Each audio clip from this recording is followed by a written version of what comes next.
Nostalgia, my dear nerds, nostalgia makes fools of us all, including you and including me. You see, we have brains, these mushy things inside our heads, which we like to think that they are efficient and very cognitive and not dumb at all. But the fact of the matter is that our brains aren't really smart. In fact, they are biologically constructed to be fools, to seek very instant gratification, and in fact we have hormones for that. I present to you dopamine and serotonin. You see, my beautiful dear creatures, nostalgia is like a hijacker. It hijacks the pleasure centers of our brains and makes them go all when active when it comes to things most likely from the past that we used to enjoy. It can be a burger that you had in the 90s and you felt it was extra moist. It can be the fact that you reminisce over the times when a Big Mac was actually cheap. It can be that you loved the toys in the 90s with the transparent plastic and the lack of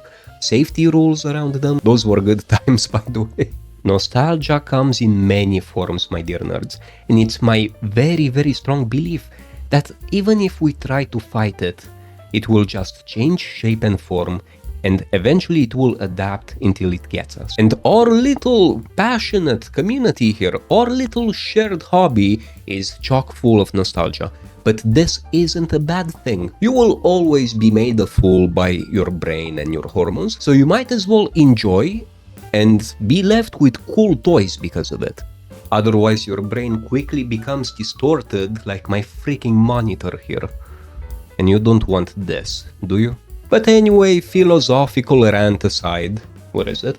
This video, as you might have guessed by now, is about the Anbernic RG34XX. And this is one beautiful handheld that's straight up from the 2000s. I mean, in terms of design, it's straight up from the 2000s, and in terms of performance, it's straight up from 2024. You see, my dear nerds, what we have here is perhaps the most beautiful embodiment of nostalgia ever. Now, I'm a bit immune to this because I never actually grew up with the GBA. I had a colleague that had one of these babies. I mean, just look at this thing. Just look at how beautiful of a piece this is. Now, I'm gonna be straight up with you. This isn't the most practical Anbernic device. This isn't the most feature-packed, but it is, however, the biggest anchor towards the past for people who actually own the GBA back in the day. This thing right here will play on your heartstrings so freaking efficiently that you'd think it's an ex of yours. But unlike an ex, this is way more beautiful and way more tolerable. Now, these guys are gonna kill me because I only have one hand here and I can't reach the other buttons. But I just wanted to quickly highlight what integer scaling actually means. There's no filter here. There is no filter over the image. Do you see how crisp those pixels look? This is something that you simply can't get with most other handhelds when you play GBA. Yeah, sure, there were a few other handhelds out there which had perfect integer scaling when it came to the aspect ratio and the resolution of the screens that they had. But none of them looked exactly like a GBA like this one. In fact, I would say that this started as a shell of the GBA, and Anbernic put the components of, you know, a modern Anbernic device with an H700 in a shell that can be as much of a throwback to the early 2000s as possible. And you know what? I'm kind of digging this. I'm not upset at this. I think this is more or less what this niche is all about. It's all a nostalgia soup, my dear nerds. This whole niche, think about it, wouldn't exist without us sitting there reminiscing over the old times. And in that context, this handheld right here is the king of the niche. But quickly, before I continue with my freaking rants, my dear nerds, I just want to say that this particular RG34XX was provided to me by Anbernic themselves. But as usual, nobody had a say in this video, nobody saw this video beforehand, all thoughts here are my own, nobody paid me, and everything that I feel and say about this mother flipper right here, well, I hope you know that these are my words and nobody else's. But anyway, babbling aside, let's actually check out this little thing. You see, this is, well, if you ever had a normal GBA back in the day, you know exactly the layout of this thing, but in case you didn't, I'm gonna show it anyway. First we have a fairly small D-pad, but this actually feels pretty nice. The start and select buttons right here. The power button is right here at the bottom. Then we have a headphone jack and a volume wheel, and I'll come back to this volume wheel in a bit. We have the original GBA bumpers on the side, which I assume the GBA had these, and this is part of its personality. On the top we have L1 and R1 and L2 and R2. And this is very interesting because they put the slot cards and L2 and R2 where the original cartridge slot would be on the original GBA. And this is a good way of using that extra space, this extra hump that the GBA actually had. And on top we have one mini HDMI, we have the Type-C charging port, a reset button, a manual button which takes us to the RetroArch menu or to that Anbernic menu, depending on which game room you use. I like that they actually replicated the removable plastic back that the original GBA had, because this means that you can technically remove the battery by only unscrewing one normal screw. And that's freaking awesome if you ask me, because for most people, the only reason to ever open one of these things would be later down the line to maybe change the battery. And of course, in case you didn't pick up on this, the original GBA only had two buttons, the B and the A button. So because this is meant to be a multi-purpose emulation device, they also added that X and Y button, but they cleverly masked it along with the rest of the housing so that it wouldn't take away from that original GBA charm. And look, my dear nerds, I'm gonna be straight up. This handheld right here, this is meant to play on your heartstrings, meaning that it's nostalgic feeling. It will take you straight up to those memories when you were a kid and you were probably playing GBA to escape your little kid problems like bullies or whatever you had, or maybe you were one of the cool kids with GBA. Who am I to say? But it feels absolutely the same. It's definitely not the most practical out there. It has no thumbsticks, even though it can emulate the thumbstick by pressing the power button while you play, and this turns the D-pad into a thumbstick and vice versa, you know, for consoles which had both the thumbstick and the D-pad, and this works acceptably well. Here's me in the Dreamcast version of Legacy of Kain Soul River, and the D-pad acts like a D-pad now, but if I press the power button, just a short tap, now the D-pad acts like the joystick of what would be the Dreamcast normal controller, and now I can control poor Raziel over here. Honestly, for games like these, I think people could become quite fast tapping the power button, and they can end up enjoying a game which would normally necessitate a joystick. However, there's also the argument to be made that if you really need something with a joystick, you can get yourself something like the RG35XX, which has two freaking joysticks, and then you wouldn't have to do that whole power toggle swap between the D-pad and the joystick, because you would have both input methods. But again, and I said this in plenty other videos, this looks like an emulation device. This looks like an actual handheld. And I think this is the argument to be made for the RG34XX. You know, you should buy this if you're really into GBA. If you want a universal kind of handheld to play everything acceptably, but not perfectly, then there's a plethora of other options as well, which I personally love. You know me, I'm gaga over the 35XXH. I loved this. This was one of my all-time favorite handhelds, and still is. I didn't really want to use the past tense here. I could see myself enjoying everything that I like from my library on this as well. However, GBA simply feels way better on something that, surprisingly enough, freaking looks like a GBA. Wouldn't you agree? But yeah, if you just look at this, you'll see what I mean. Just Look at it. This is a literal GBA. You get to play your GBA games, which look absolutely perfectly. I don't think this camera... Yeah, you can see the pixels here. Do you see the pixels? How crisp it is. These guys respond. Just look at it. Like I said a few times, I never actually grew up with the GBA, but this doesn't mean that I don't respect and I don't appreciate an experience that comes pretty dang close to what made people fall in love with the GBA in the first place. Do you see this kind of crispness, this kind of pixel purity, where you can see literally every little pixel out there?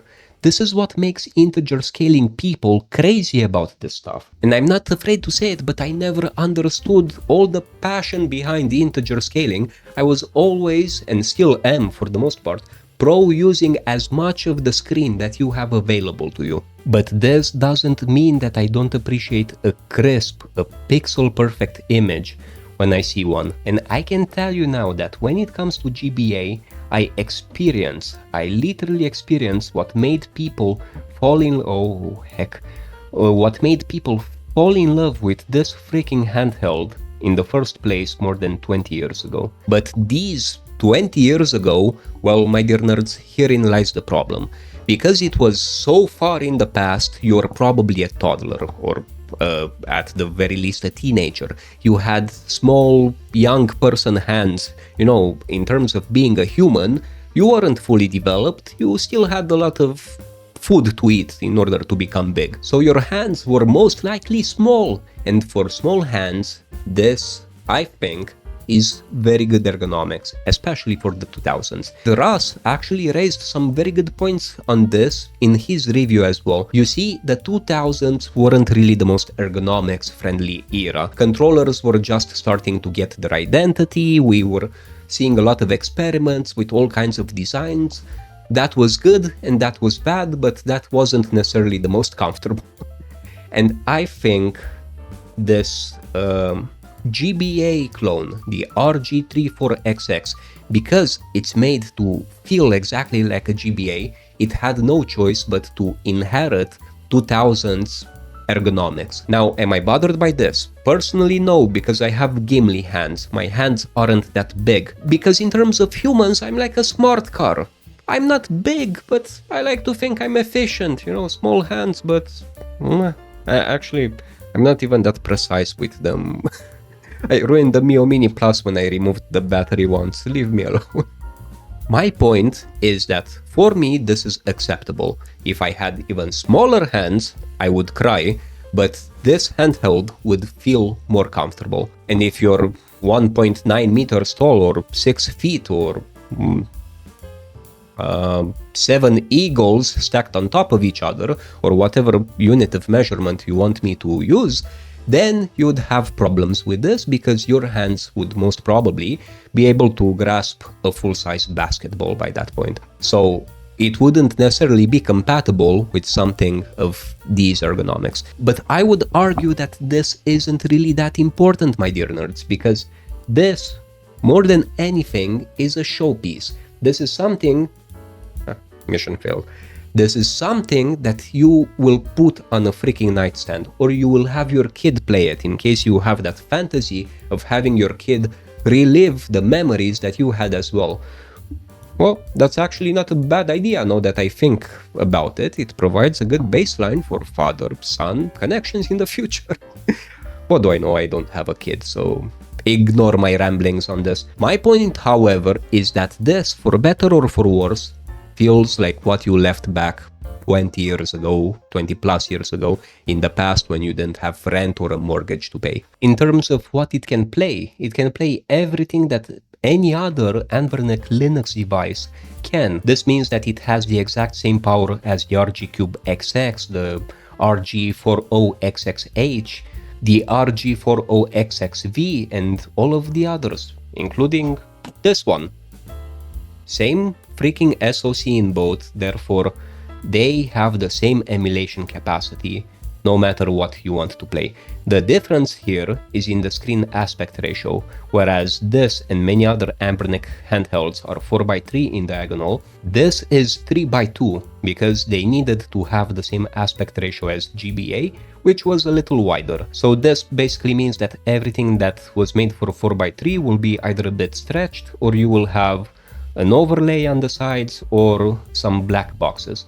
Personally, from 3:2 to 4:3, I don't think there's such a huge difference, so you could live just fine by stretching your games like you see here with the good old Contra. I might as well also do the Contra test while I'm here. I'm not sure how to feel about this.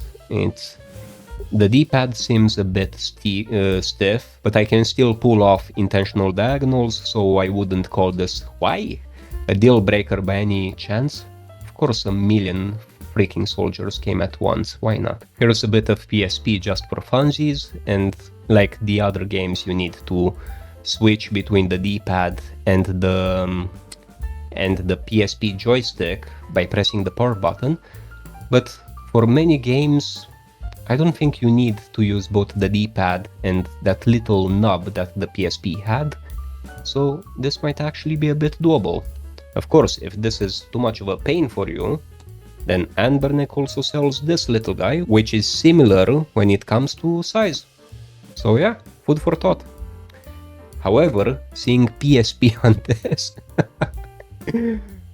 it's quite an experience, I have to say.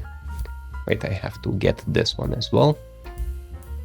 And I'll leave you with a few more seconds of Family Guy over here, just because I think it runs awesomely. This is one of the few games on PSP which you can run at 2x internal resolution on this thing, and I think that's awesome.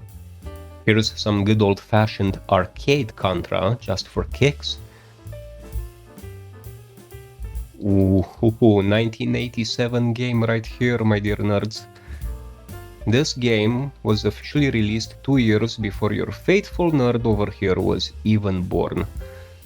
So this is quite a trip for me personally to have it here. Here's some good old-fashioned PS1 Blood Omen 1, part of the Legacy of Kain series.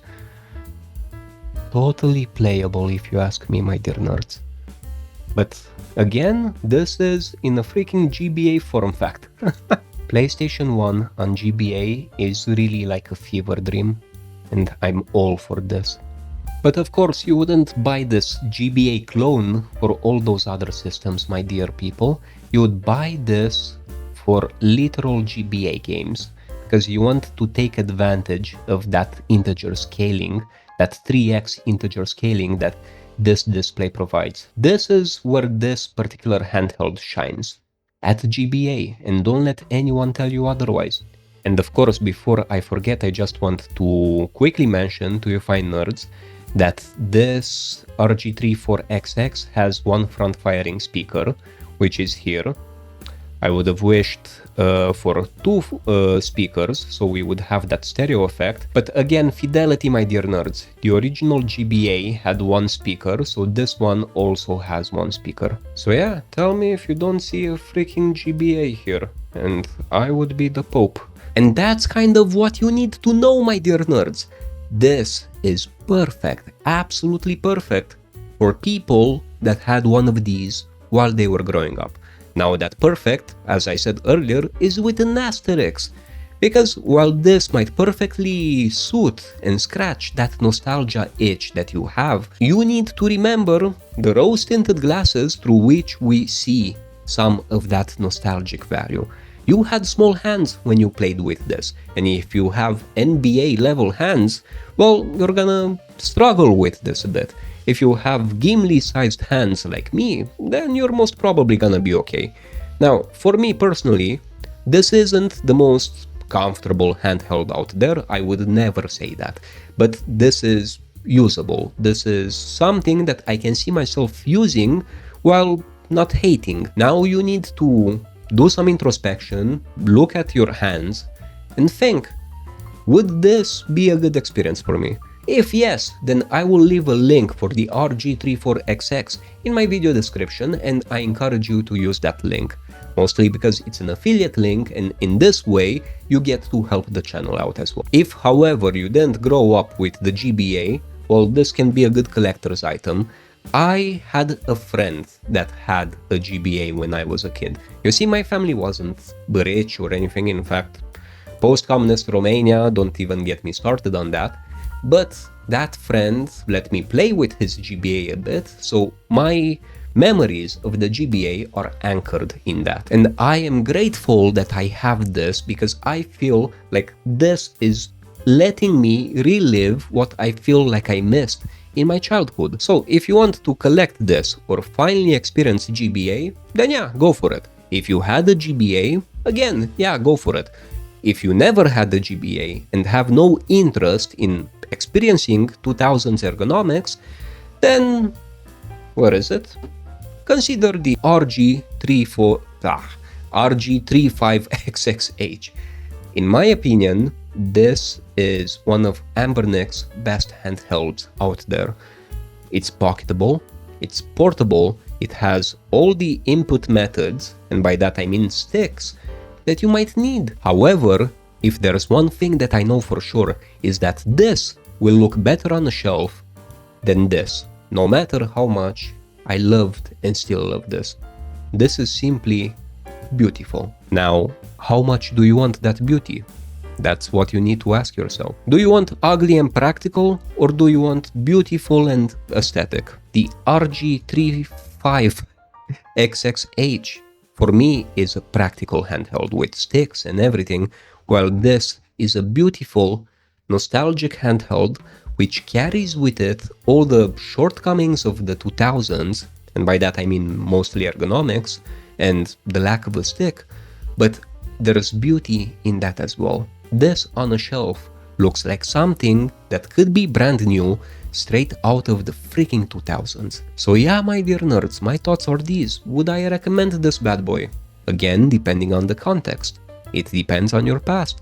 It depends on what you want in the present. Do you want to experience this? Or do you want to play the retro games on a sort of more general emulation device? You know what? In any case, I'll leave a link in the description for both. It really depends on which camp you are, but at the end of the day, the most important thing is to love me and to subscribe to this channel.